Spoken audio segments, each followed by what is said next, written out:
Good job, Prof. I'll give it to you for that. Alright, now that Safe's probably gonna kill me for that because he has the recording, let's get into the book.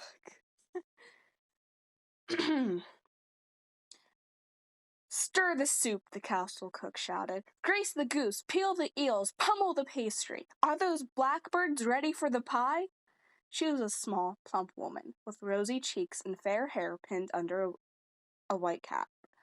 The pockets of her long, white apron bristled with wooden spoons, soup ladles, and basting brushes, and a huge key ring jingled at her belt. As she called out commands, people rushed to do her bidding. A woman carrying a tall, wobbling jelly in the shape of the castle almost collided with a man carrying a barrel of eels on his shoulder. Another man with a stick hung with peasants, while girls in white aprons and caps stood in rows at the long table, knives flashing as they chopped leeks at high speed. It was boiling hot. Everyone's face was red and damp.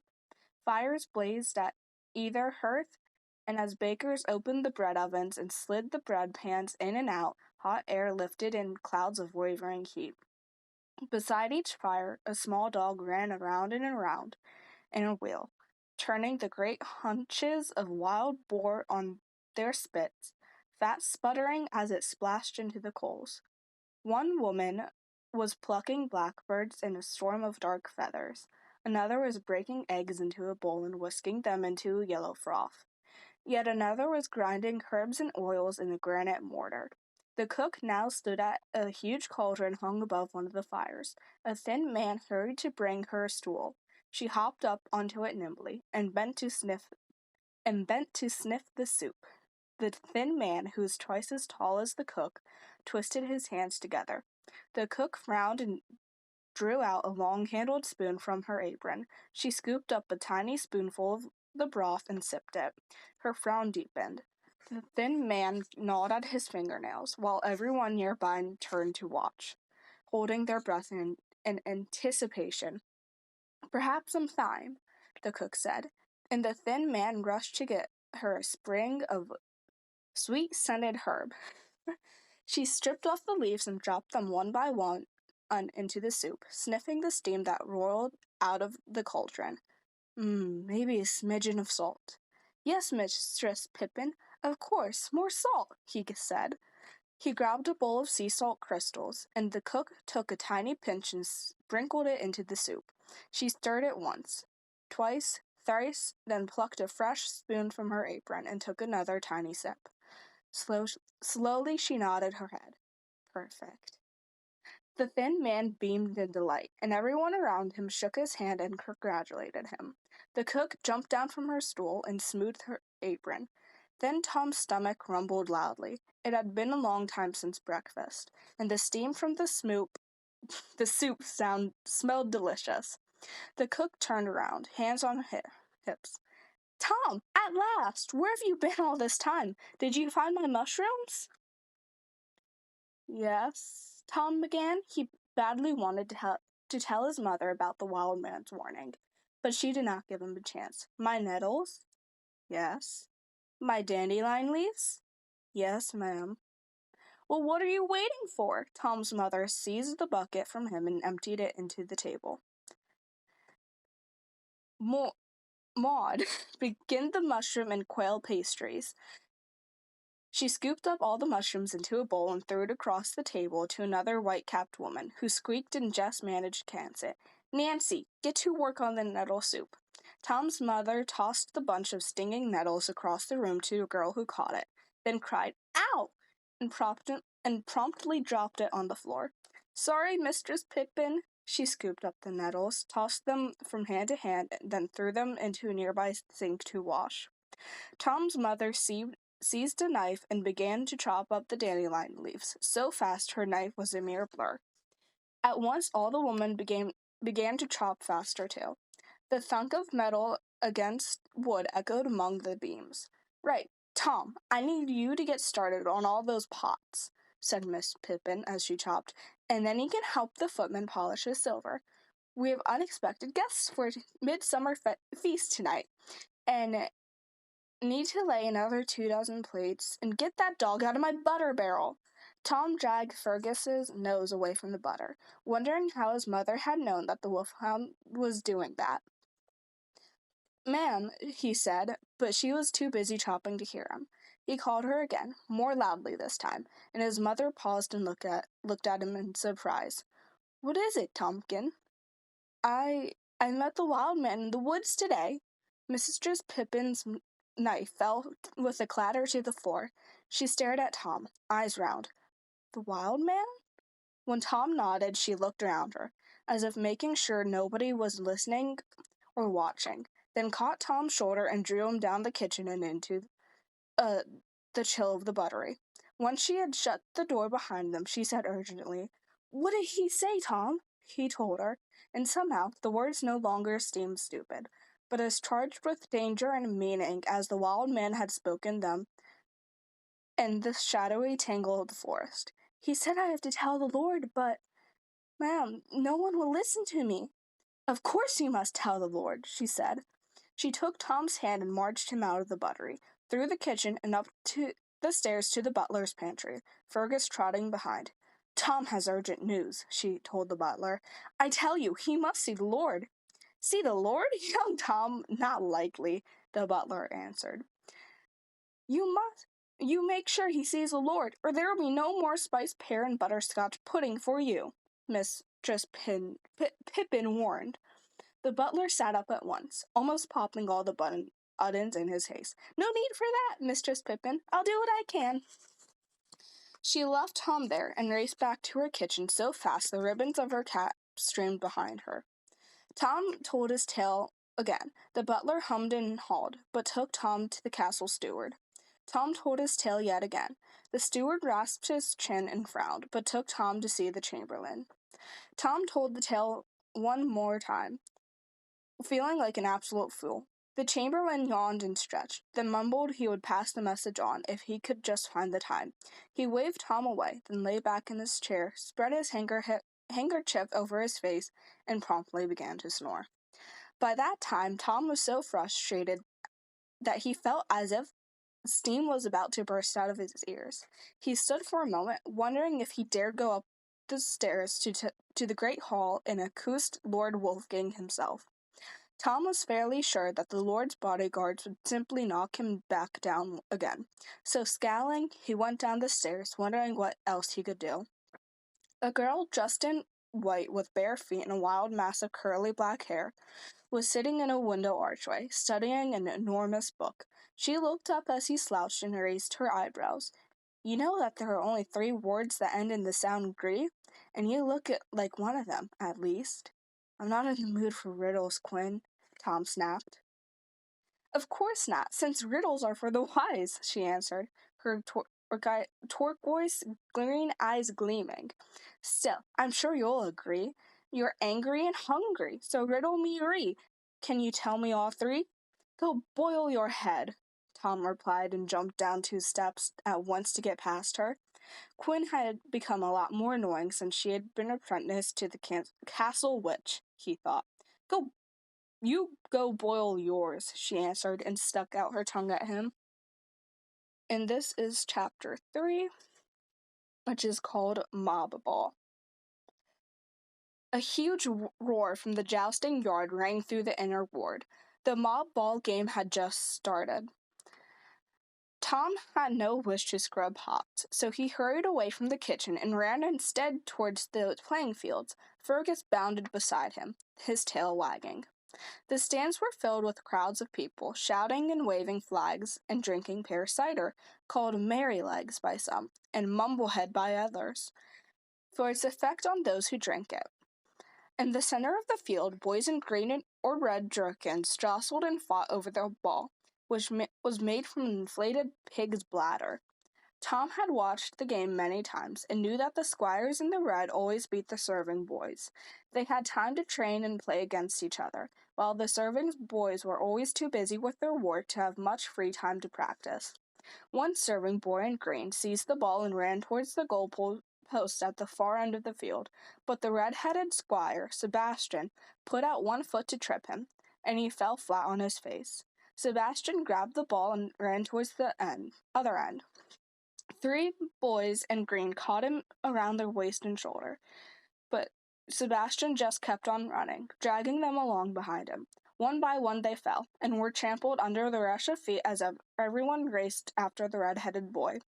One of the boys came up howling, both hands clamped across a bloody nose, and he was pulled off the field by a man at arms, his head dunked into a bucket of icy water.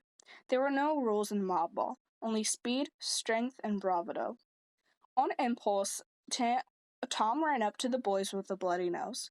"Your team's down 1 man now. Give me your jerkin." The boy with the bleeding nose pulled off his green jerkin. "Watch out," he warned.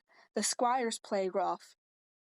Tom nodded, shoving himself into the jerkin. He and his friends played mob ball together whenever they could, but Tom had never played an official midsummer match before. He spent his time roaming the forest, which had made him lean and swift, and his arms were strong from scrubbing pots. He was sure he could hold his own against those rough squires. He ran out into the field just as Sebastian kicked the ball towards the goalpost. Tom jumped high, caught the ball, and began to run towards the far end of the field. It felt good to be in motion, and even better to be playing against those arrogant young lords who had mocked him earlier. Tom was determined to show that he was just as good as they were, even if he was just a lowly pot boy. He dodged and swerved, slipping through the hands that grabbed to yank him down. Fergus ran with him, barking with joy. "Get him!" Sebastian shouted as he launched himself at Tom's back. Tom sidestepped, and Sebastian hit the dirt. The castle servants all roared with laughter, cheering and shaking their green flag. Sebastian got up scowling, covered in dust. Tom sidestepped another red-clad squire, then kicked a goal. The ball soared high and went straight through the post. All the serving boys cheered and slapped Tom on the back. Sebastian glowered at Tom. "You'd better watch out," he muttered, and launched himself at Tom as soon as the whistle blew. Tom seized the ball and ran with it. He felt Sebastian's hand close on his jerkin, but the material tore up in half, and Tom leapt free. Once again, Sebastian ended up face down in the dirt. Tom fell down too, grazing his knee, but he scrambled up and ran on. He could hear Sebastian's heavy footsteps pounding behind him, so put on a burst of speed. It was as if all of his anger and frustration gave his feet wings. He ran all the way to the other end of the field and dived through the goalpost to score another goal. Fergus barked and leapt to lick Tom's face. Then the rest of his teammates reached him, shouting in delight. "It's 2-0 now," the stable boy cried. "We just need one more goal, and then we'll beat the Squires for the first time in 17 years. The whistle blew, and Sebastian kicked the ball hard. It practically flew the whole length of the field. Tom ran as fast as he could, determined to not let him score another goal. Sebastian was running too, but Tom was faster. He got to the ball a scant second before the squire and kicked it away. The gardener's boy caught it and ran like a hare. He passed it to a stable boy, who passed it to a pot boy, who passed it to the falconer's apprentice, who passed it to Tom. And then Sebastian took him down. As Tom hit the dirt, the ball flew up out of his hands. Sebastian jumped for it, but Fergus leapt past him, snatching the ball in his jaws. The wolfhound landed lightly on all four paws and began to snarl and shake the ball of the word rat. One boy after another tried to seize it from him, but the ball would not let go. "That's not fair! A dog can't play!" Sebastian cried. "No rules in mob ball," Tom panted, racing up to Fergus. "Drop it, boy." Fergus dropped it obediently. Tom grabbed the ball and ran for the goal line. Feet pounded behind him. He feinted, sidestepped, and swerved unexpectedly to the left. Sebastian hurtled past him and landed flat in the dust again. Tom kicked the ball as hard as he could, and it soared between the goals. Tom cheered and raised his arms in victory, running back towards his new teammates who hoisted him high on their shoulder. Green flags waved wildly. All of the servants cheered and whistled and crashed together their tankards of pear cider. "Flat-footed fools," the master of arms bellowed at the crestfallen squires. "You'll be up at dawn and trading till midnight from now on, you thickheads." As Tom was carried from the field, high on the shoulders of his teammates, he looked back to Sebastian, getting up from the dirt where he had been well and truly trampled. "I'm going to get you," the squire mouthed at him. "Just you wait."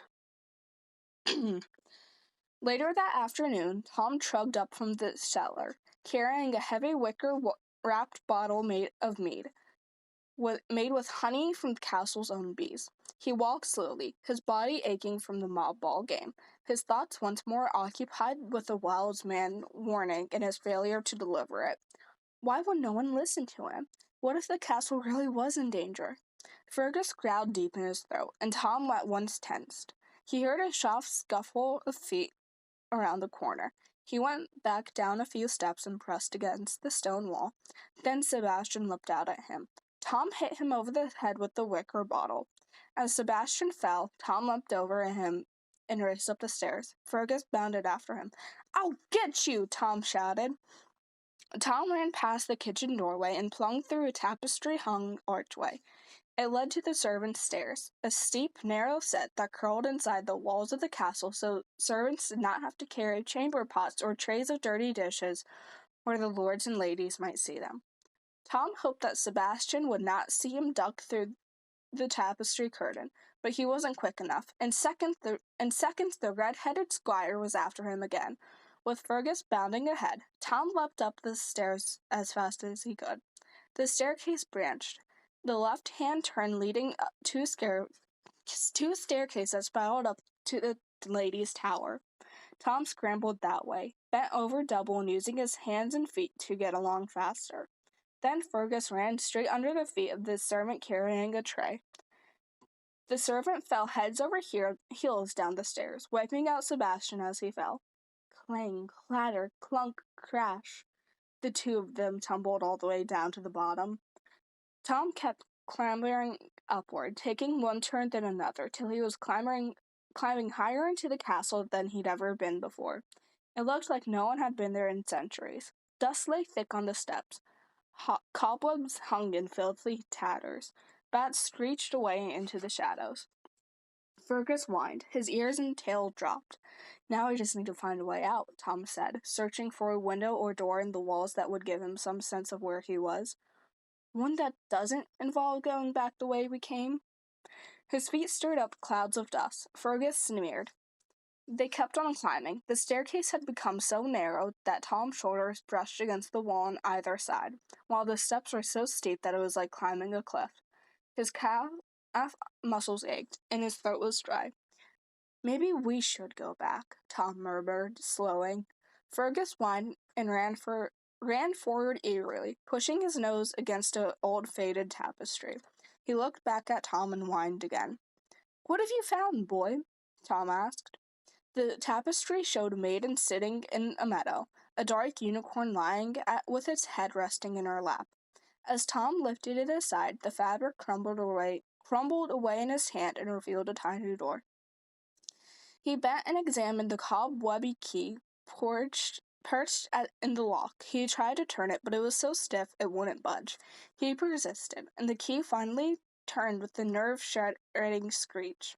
Fergus whined and pressed close to Tom. Tom pushed at the door. It wouldn't open. He pushed harder. Suddenly, it swung open. Tom fell through with a crash, Fergus bounding and landing right on top of him. And that is the end of Chapter 3.